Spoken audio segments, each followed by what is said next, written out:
বিসমিল্লাহির রহমানির রহিম। ডেক্স কোডারের পক্ষ থেকে সবাইকে শুভেচ্ছা জানাচ্ছি। আজকে টিউটোরিয়ালে আজকে আভাটা থিম কাস্টমাইজেশনের পঞ্চম পর্ব নিয়ে আলোচনা করব। গত টিউটোরিয়ালে যেটা দেখেছিলাম সেটা হচ্ছে যে এখানে ক্লায়েন্টের যেই রিকোয়ারমেন্ট ছিল যে এখানে হোয়াই চুজার্স, এখানে টাইটেল দেইনি, শুধুমাত্র এই লিস্ট আইটেমগুলো দিয়েছি এবং এখানে একটা ইমেজ হবে ঠিক এটার মতো। তো চলুন আজকে এই কাজটা শেষ করি। গতবারে যদিও কিছু সমস্যা হয়েছিল, সেই সমস্যাগুলো ফিক্স করতে হতে সময় চলে গেছে। আসলে এখানে অনেক কিছু আছে যেটা কয়েকবার করলে ধারণা চলে আসে, তো আমি এটা করিনি, তাই একটু সময় বেশি লেগে গেছে। চলুন, এখানে একটা টাইটেল দিতে হবে, আর টাইটেল দেওয়ার জন্য যেহেতু এটা একটা টেক্সট, তাই আমাকে বিল্ডার এলিমেন্টস থেকে আমাকে টেক্সট ব্লক নিতে হবে। তো টেক্সট ব্লক নিয়ে আমি যেটা করব, এই টেক্সট ব্লক ড্র্যাগ করে ঠিক এটার উপরে এনে ছেড়ে দিব। তো এটা ধরে যদি আমি ড্র্যাগ করে নিয়ে আসি এবং ঠিক কালারটা যখন একটু চেঞ্জ হবে, হ্যাঁ ঠিক যখন এরকম হবে আমাকে তখন ছেড়ে দিতে হবে। অর্থাৎ এই টেক্সট ব্লকের ভিতরটা হালকা ব্লু বা ব্লু না, ঠিক ব্লু বলা যায় না, যেই কালারই হোক হয়েছে। এখন যদি আমি এটা ছেড়ে দেই তাহলে এই টেক্সটটা এখানে চলে আসবে। অর্থাৎ আমি যখন একটা ব্লক বা একটা এলিমেন্ট নিয়ে আসবো তখন এই অংশটুকু, অর্থাৎ আমি যেহেতু এখানে রাখতে যাচ্ছি এই অংশটুকু, এখানে যে বর্ডারটা আছে এই বর্ডারের অংশটুকু একটু ভিন্ন একটা কালার চলে আসবে। তখন আমি এটা যদি ছেড়ে দিই তাহলে এটা কাজ করবে। এখন এখানে আমি এই এলিমেন্ট এডিট এলিমেন্টে ক্লিক করলে আমি টাইটেলটা দিতে পারবো। তো ওখানে যে টাইটেলটা আছে সেটা হচ্ছে why choose ROM tour consult, এবং এটা ক্যাপিটালে আছে, তো আমি সেভাবেই লিখি চুজ।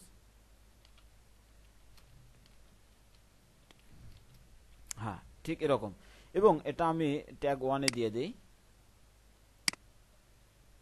হেডিং 1।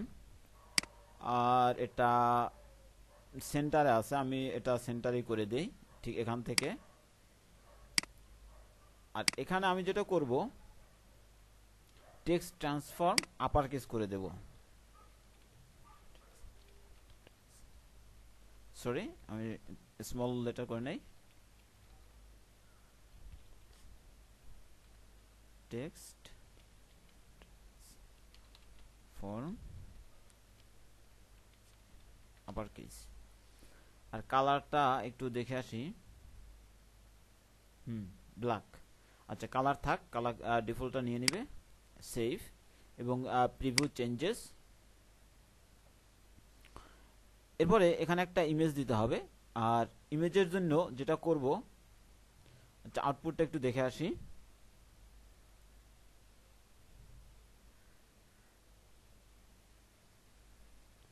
হ্যাঁ আউটপুট এভাবে চলে আসছে। তো যেভাবে চেয়েছিলাম ঠিক ঠিক আছে। এরপরে আচ্ছা এরপরে যেটা হবে, এখানে একটা ইমেজ দিতে হবে। আর যেহেতু এখানে একটা ইমেজ দিব, ইমেজের জন্য আমি যেটা করব, এখান থেকে সিঙ্গেল ইমেজের কোন একটা ইমেজ কার্সল, ইমেজ ফ্রেম, হ্যাঁ আমি ইমেজ ফ্রেমটা নিব। ইমেজ ফ্রেম আইকনে ক্লিক করলে এর ইয়াটা চলে আসবে। এখন আমি এটা ঠিক ড্র্যাগ করে আগের মতোই এখানে এনে ছেড়ে দিব। হ্যাঁ এখন আমি ছেড়ে দিতে পারি। Element, edit element, frame style type, এখান থেকে কি আছে, বর্ডার গ্লো, আমাদের কোনো কিছু দরকার নাই, আমি নাম দিলাম। বর্ডার কালার দরকার নেই, border size 0 style colour, align, align centre করে দেই। তারপরে অ্যালাইন সেন্টার লাইট বক্স, অর্থাৎ এই ইমেজের উপর ক্লিক করলে এটা বড় হয়ে দেখাবে কিনা, আপাতত এটা থাক। ইমেজ আপলোড, আমি এখান থেকে ইমেজটা আপলোড করে দিব। তবে ইমেজটা আমার এই ড্যাশবোর্ডে আপলোড করা নেই, আমাকে আপলোড করে নিতে হবে। তো আমি একটা আপলোড করে নেই। আগে দেখি যে ইমেজটা এখানে আলাদাভাবে দেয়া আছে কিনা, যে কোনো ইমেজ। যেহেতু আমার এখানে ইমেজটা আপলোড অর্থাৎ আলাদা করা নাই, তাই আমি ইমেজটা কেটে নিব। তা আমি ইমেজটা ড্র্যাগ করে ঠিক ফটোশপে নিয়ে যাচ্ছি, ফটোশপে ছেড়ে দিলাম। এখন এই ইমেজটা যেই সাইজ আছে আমি সেটাই নিয়ে নিব। এখন এটাকে আমি ক্রপ করব অথবা কাট করতে পারি, যেহেতু এটা একটা জেপিজি, তাই আমি কাট করে নিয়ে যেতে পারি, নতুবা আমি এটা ক্রপ করে নিয়ে যেতে পারি। ক্রপ করার জন্য এখানে টুল আছে, অথবা কিবোর্ড থেকে কন্ট্রোল সি, সরি শুধু সি প্রেস করলে এটা চলে আসবে। কিবোর্ড থেকে শুধু সি প্রেস করলে এই মানে এটা কাটার জন্য চলে আসবে। তো আমি এটা করব না, আমি যেটা করব এখান থেকে এম, কিবোর্ড থেকে এম অথবা হ্যাঁ কিবোর্ড থেকে এম অথবা এই আইকনটা রেক্ট্যাঙ্গুলার মার্কিং টুল, এটা এখানে দেখা আছে, দেখতেছেন যে এম দেওয়া আছে। তো আমি যদি কিবোর্ড থেকে এম অথবা ওই আইকনটা ক্লিক করি সেক্ষেত্রে এরকম কার্সর আইকনটা এরকম হয়ে যাবে। এখন আমি এটা একটু বড় করে নিই। কিবোর্ড থেকে কন্ট্রোল এবং স্পেস বার প্রেস করলে একসাথে এবং ক্লিক করলে এটা বড় হয়ে যাবে, আমার কাটতে একটু সুবিধা হবে, তাই আমি বড় করে নিলাম। এখন দেখেন যে উপরে একটু জায়গা বেশি হয়ে গেছে, তা আমি যেটা করব স্পেস বার প্রেস করলে অর্থাৎ চেপে ধরে রাখলে আমি এটা মুভ করতে পারবো, ডানে বামে উপরে নিচে আমি মুভ করতে পারবো। এখন আবার আমার যখন সাইজ মতো চলে আসবে আমি স্পেস বারটা আস্তে করে ছেড়ে দিব।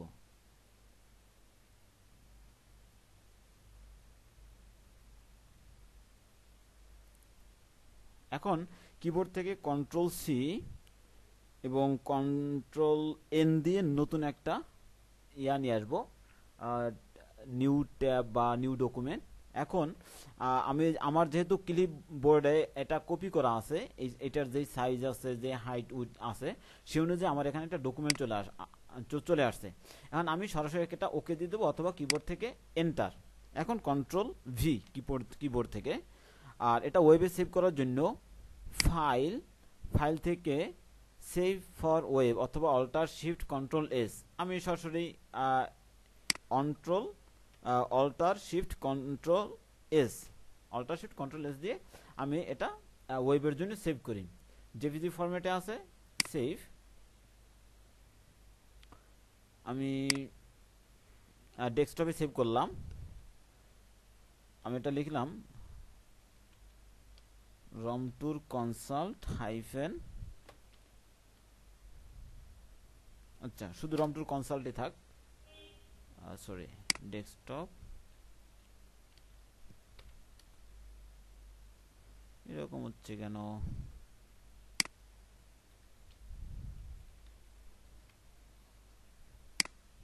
এখন সেভ। আচ্ছা ঠিক আছে, এখানে আবার নিয়ে যাই, অন্য নেমে সেভ হয়েছে। এখন আমি ঠিক এই নামে সেভ হয়েছে, আমি এটাকে যদি এখন রমটুর কনসাল্ট একটা নাম দিয়ে দেই, টুর, আর এটাকে ড্র্যাগ করে আমি ব্রাউজার উপর রাখলাম এবং ড্যাশবোর্ডে আমি এটা দিয়ে দিলাম, আপলোড হয়ে গেছে। আর এখান থেকে যেটা করব মিডিয়া ফাইল, যাতে এটাতে ক্লিক করলে কোথাও না যায়, তাই এটা মিডিয়া ফাইল নান করে দেব, অর্থাৎ এটা ক্লিকেবল এখন হবে না। ফুল সাইজ ঠিক আছে, অ্যালাইনমেন্ট নান, অবশ্য ওখানে সেন্টার দেওয়া আছে তাই সমস্যা নেই।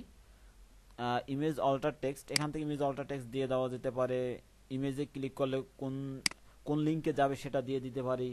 আর সেই লিঙ্কটা কি সরাসরি সেম ট্যাবে খুলবে নাকি অন্য কোনো ট্যাবে খুলবে সেটা এখান থেকে সিলেক্ট করে দেওয়া যায়। অ্যানিমেশন টাইপ বিভিন্ন জিনিস আছে, তা আমি সেভ দিলাম এবং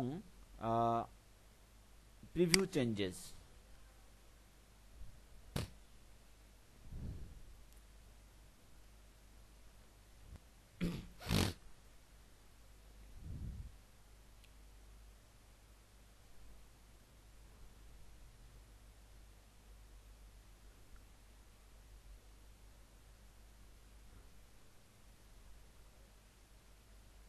এখন প্রিভিউ চেঞ্জেসে দিলে তাহলে দেখা যাবে যে আমাদের ইমেজটা এই বরাবর চলে আসছে। তো এখন এই অংশটুকুর কাজ শেষ। তো পরবর্তীতে যেটা আছে